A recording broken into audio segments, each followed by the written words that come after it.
Hello, Jesse McDougall here with the Martial Arts of Money, doing another book review today.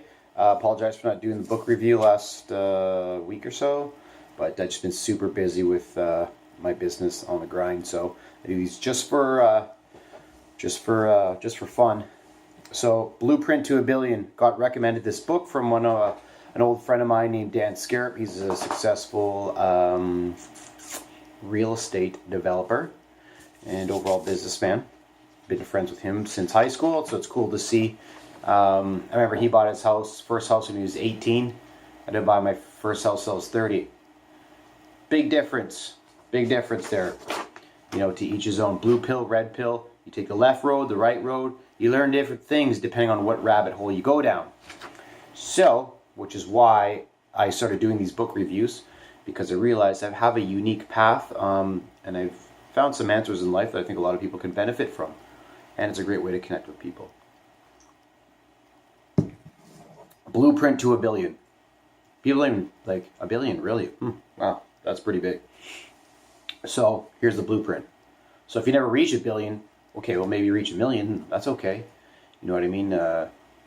So some of the notes I have are actually the biggest thing I took out of this book here. It wasn't an exciting book. It was a pretty dry book. I think it felt like I was reading just an academic business book out of like university or something. But the biggest thing that I took out of this was that, and this is where I find there's a gap between people I know, friends, colleagues, whatever. I can't stress the importance enough of grade 10 math. I found that's people start to go this way or that way. And one of the things I've noticed is that a lot of people that couldn't pass grade 10 math or took general grade 10 math, I feel like not everyone, but a lot of people, they kind of, they didn't excel to their true potential. That's me diplomatically, politely saying it. If you stuck with math, I remember all the math classes I took, not just high school, university, OAC, advanced classes. I always took advanced classes because why would you shut a door before it's open? And I remember people saying, oh, I'm never going to use math, I'm going to use math. But for me, I knew math was hard. I wasn't very good at it, but I just kept at it. But I knew it was important, and I didn't really know why. I like when we did math problems on money and stuff, and then we did the physics like for planes and stuff like that too. But what I learned and what I subconsciously knew when I was taking grade 10 math and grade 9 math, that I was able to think about abstract issues and grab big concepts in my head and be able to think about them, talk about them, execute them, bring them into reality. So if you understand mathematics and its value of abstract thinking, then you understand exponential growth. You understand the compound effect of the small decisions you make every day. So the biggest thing out of the Blueprint to a Billion that I took away was that there's this inflection point, okay, of your company. So you're starting to, or yourself. Don't even think of a company. That's the thing. The martial arts of money, entrepreneurship, goes into spirituality of the person, whether you never become an entrepreneur or not. You still have the same issues.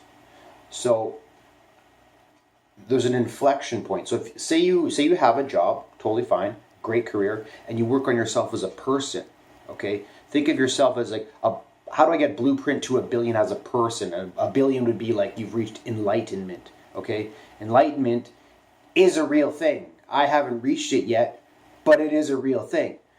So if you think, hey, that's just a buzzword for hippies, you're kind of ignorant is the truth. Okay, now let's flip to the money side of the game. Blueprint to a Billion. If you've chosen the path of entrepreneurship, a billion, that's pretty intimidating. That's very intimidating. But so spirituality in the business, you keep focusing on whatever you're focusing on. There's that exponential gain. So 2 times 2 is 4 times 2, the exponential. So if you understand exponential math, things go from 3, 6, 9, 12, 15, and then it starts compounding. 32, 64, 128, etc., 256, right? And that's when you really start to reap the benefits. So there's this inflection point of anything you're into, whether it's, martial arts, fighting or something. If I throw my left cross 1,000 times, okay, it's kind of boring. Yeah, you see the movies and the Rocky's hitting the bag with 100 jabs or whatever. But he's going to throw the 150th jab, the 200th jab, the 1,000th jab. And holy crap, he's got a jab. And you can actually knock some out with a jab. You can break their nose, you can break their jaw with just a jab. And it's not even your most powerful weapon. So the blueprint to $1 billion, I took as, I got a lot of business value out of it and spiritual value. That's the inflection point, but you have to keep putting in the work. That's why all this stuff, all these books I've read, my philosophy now is live through the heart. Don't live in your mind. Impose your will into the world. Get the results out of the world that you actually want. But you have to put in the work. So if you're not willing to put in the work, there's nothing to talk about. You might as well press pause and go turn on House of Cards or something. Or turn on Netflix. Even though Netflix is cool sometimes, you need to keep that balance. So blueprint to $1 billion, that was the biggest thing I took out of there, is that inflection point, and just reach that inflection point. And there's different inflection points at different stages of whatever you're into. So for me, the path of entrepreneurship, there are just different stages. For me, it was like, okay, I finished high school, I wanted to get a job, I knew I had to go to university. It was my mom's dream. I knew I had to get a professional, but going to university, I didn't know what I wanted to take, but I had to take something. So got into computer science, switched into business because I just wanted a job. I didn't know how to get a job. I lived in Thunder Bay, Ontario, 100,000 people. I don't really know how to get a job, right?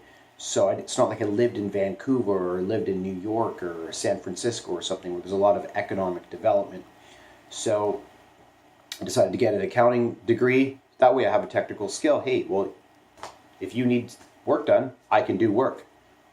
I have that skill. So nobody could it didn't matter. I need to know someone, or, Jane down in the office, her daughter knew so-and-so. Those cards weren't dealt with me. I was just trying to deal with cards the best I can. And then got a professional designation. So from there, going from university to getting an accounting designation, that's a huge inflection point. Okay, then getting a career, and then controllership jobs, inflection point. And then the last 3 years in entrepreneurship, inflection point, reaching a certain, $500,000 in revenue, inflection point. Okay, so these inflection points keep going. But if you keep sticking to your path, and you don't suck, you actually focus on being results orientated, your inflection increases, your exponential growth, it's called. Viral Loop, the book I covered. So that's the biggest thing I took out of this book, and I'll never forget that. And sometimes it gets very frustrating when you're on your path or you don't feel like you're progressing as fast. But I saw The Rock say one time, he's like, look where you are now. Imagine where you want to be 5 years from now. Because the thing is, 5 years is going to come, 10 years is going to come, 20, 30, 40, it's going to come if God has that in your path. So you might as well do the things to put yourself in an advantageous situation in the future. It's the small things every day. So that was quite the rant there, I might say.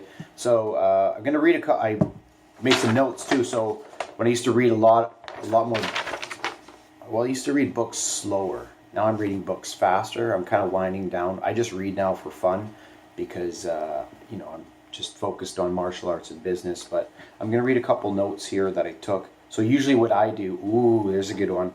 Yeah, I'm so glad I did this book review. I was excited to do this one. Wasn't sure what I was going to talk about. So a lot of notes I would do is every book I read, I highlight for sure. Okay, and then sometimes I would highlight and write in the cover of the book what I highlighted. And then once I finished the book, I would write notes. Because I read it, highlight it, write it again, print it out, and I put it in the front of the book. And then now I look.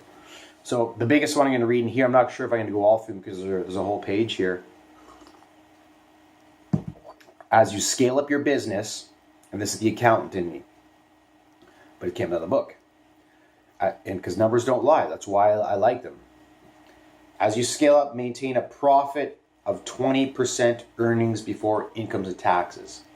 So 20% profit margin. That 20% profit margin, you keep reinvesting, reinvesting, reinvesting. If you are in internet marketing, you are laughing. You are ahead of the game. Profit margins in internet marketing, man, 50 to 80%, depending on how you run your business. It's insane. I've seen 100. I remember a couple years ago, if I had to get 100% return on investment of the day, I was mad. I was angry. It was just a crappy day. Get 100% return on investment. Wow, that's insane. Then it turns it. The average was like 300 to 600%. I've seen like day in, day out, day in, day out. But then it comes back to the next question. Well, how much money is on the table? And that's where the ninja side of entrepreneurship comes in.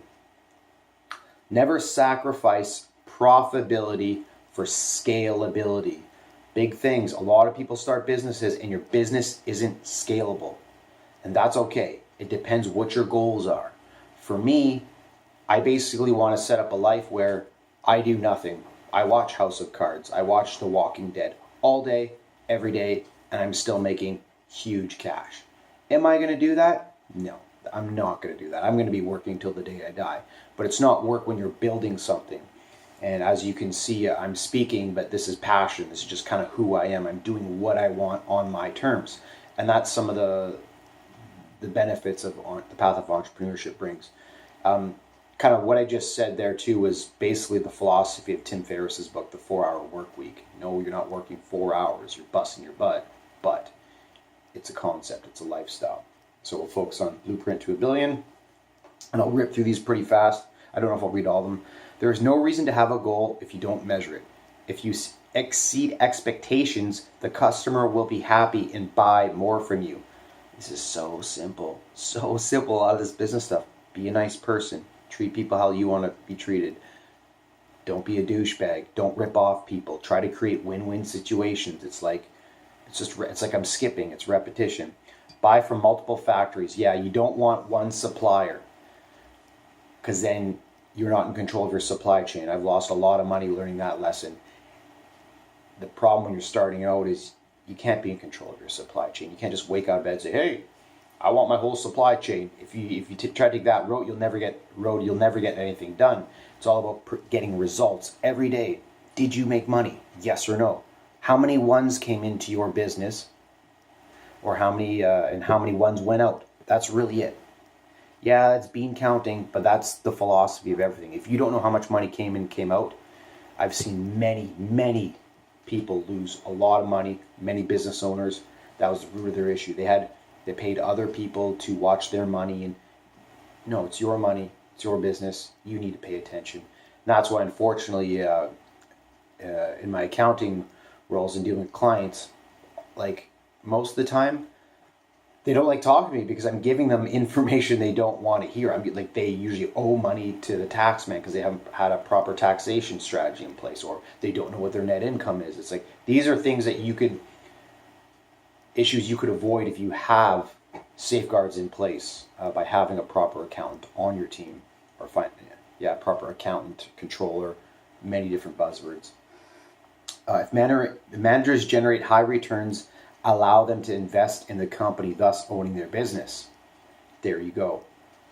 I just spoke with an influencer of mine. He's going to be very, he already is successful, but something he's on to now. Wow. Starbeat.tv. Check this out. Starbeat.tv. That's next level stuff right there. Yeah. So allow people to buy into the company because they care about the company. People want to be a part of something growing more than just wake up, go to work, do the work. The world's changing, right? So if you allow people to buy into the company, you think they're going to work harder for you? Of course they are. I should say for you, with you, because now they have a reason to care. They have a vested interest. Because hype and motivation and leadership can go all the way it wants. It can go pretty far. I've done well that way, but to be able to allow people to buy into the company, it's night and day. Inside out team chemistry has complementary skills and is built on trust and respect. 1 + 1 = 3 management. Perfect. What this means, let's say again, inside out chemistry. Inside out chemistry.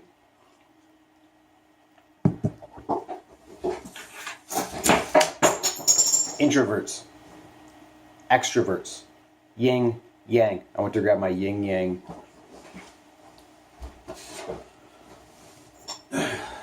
necklace that was given to me. I keep that on my windowsill. Yin yang, introvert, extrovert, complementary skills. Finding that chemistry, there's a human frequency. I start to talk about human frequency with people. You can feel it if you're in tune to this kind of stuff. So yeah, 1 + 1 = 3 management. What makes us successful is we have similar but different backgrounds. Solve problems. Do not linger over time. Deal with problems and move on. Results, results, results, results. Fix a problem, put out the fire. Move, move, move, push forward. And that's where I come into the martial arts of money. That's led me to doing these book reviews, because I've had 20-something Muay Thai fights, won a European Muay Thai championship, 2 professional MMA fights, like 95 jiu-jitsu matches, wrestled at university, studied years of history and war just to figure these things out. That's a deep, deep rabbit hole. And 2 decades of studying business. That's just what I do and who I am. And that's important, because solve problems, solve problems, solve problems. If you have any questions on some of the stuff, please ask me in the comments. A lot of stuff that I talk about is common sense to me, but I do find, just because this has been my path, but I do lose a lot of people sometimes in conversations, or they can't really understand what I'm talking about. The people that usually do understand what I'm talking about are martial artists. So there's that human connection frequency, or spiritual people, but you got to keep that balance. So it's about the yin yang. You could be spiritual but successful at the same time. So you got to find your own groove. There's no one right way to do it. There's 300 million different ways to do it. That's what Gary Vaynerchuk says. So pick one and just be you. Right? In a world you can be anyone. Why would you be anyone but yourself? So please ask any questions if you have on any of these topics or any issues. I'd love to hear from you. The real value lies in what we do with what we learn. Applied knowledge is power. I made that saying up years ago before I read this book. So when I read these things in this book that I already think subconsciously, that's very empowering to me. And that's one of the reasons why I started speaking out in these video blogs. So let me read that again. The real value lies in what we do with what we learn. Exponential success is achieved by significant revenues and cost containment. One of the issues in internet marketing, a lot of young people run into a lot of money. It's an amazing time. You're not doing anything illegal. You are not selling drugs. This is the real McCoy. I've never seen numbers like this before in my life, and I've audited hundreds of companies.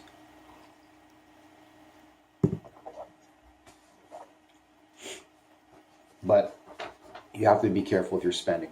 So be careful. One of the successful things I read, like Warren Buffett and a lot of other guys, they keep their lifestyle modest. Modest homes, just modesty. But I get it. You want to enjoy your ride too. Why are you working so hard if you can't spend money on stuff you want to spend on? And you can, just budget for it. Don't get too excited. The richest people I know, the money sits in the bank, and they're kind of emotionless about it. They're very stoic because they make informed decisions. They're not rushing. They're not patient. But that's kind of thing with new money, right? I remember when I started making some really good money, I didn't spend a lot of money, but I did spend more than I normally would. But you got to remember, I'm an accountant by trade. I'm Scottish. I'm very frugal. So, I'm not going to beat myself too hard up spending extra money than I normally would, because I'm pretty frugal, is the truth.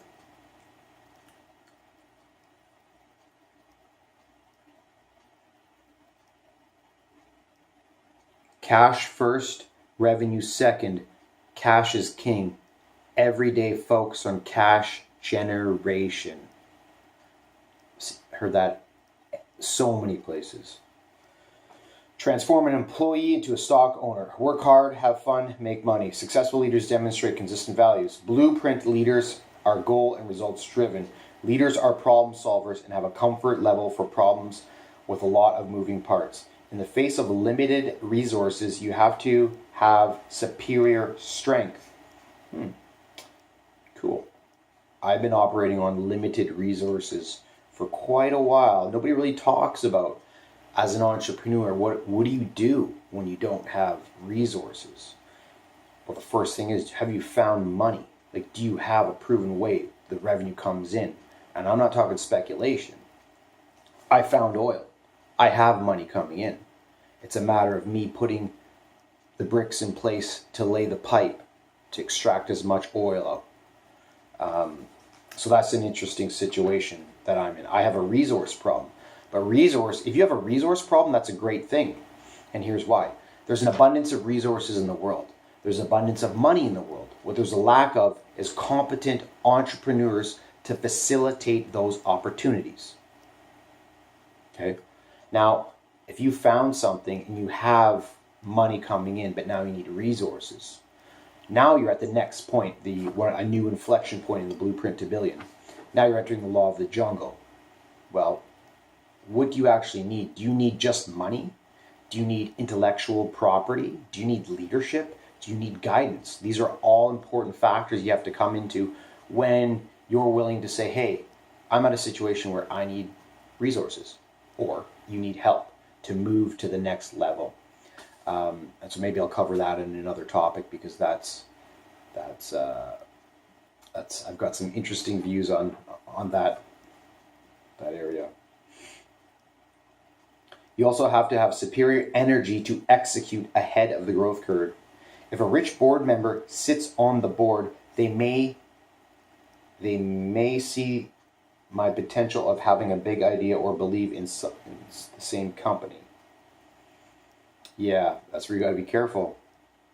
If a rich board member sits on, or if someone wealthy sees what you're doing, they might believe in you, or they might copy what you're doing and do it faster because they have more resources, more power.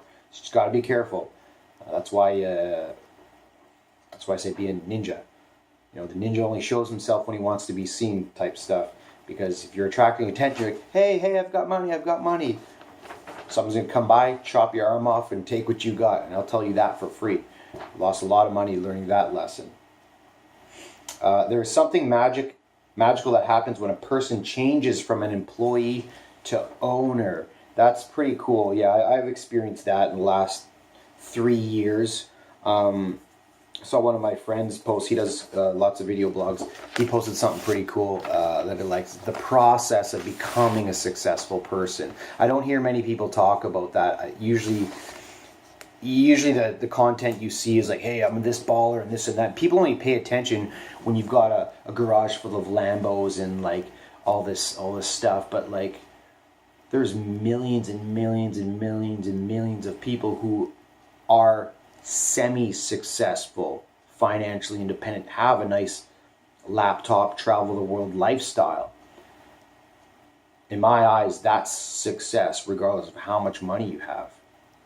But those people, through the process of becoming successful, they're on their way, they're on their journey. That's where I am. And that's a very, very, very powerful, rewarding feeling. So yeah, Blueprint to a Billion. Great book, kind of boring, dry material. But look, I didn't even know what I was going to talk about before I started this video blog. I've got 25 minutes on here, so I hope I've given you some value. I truly believe the comments, this conversation I had, there is value here.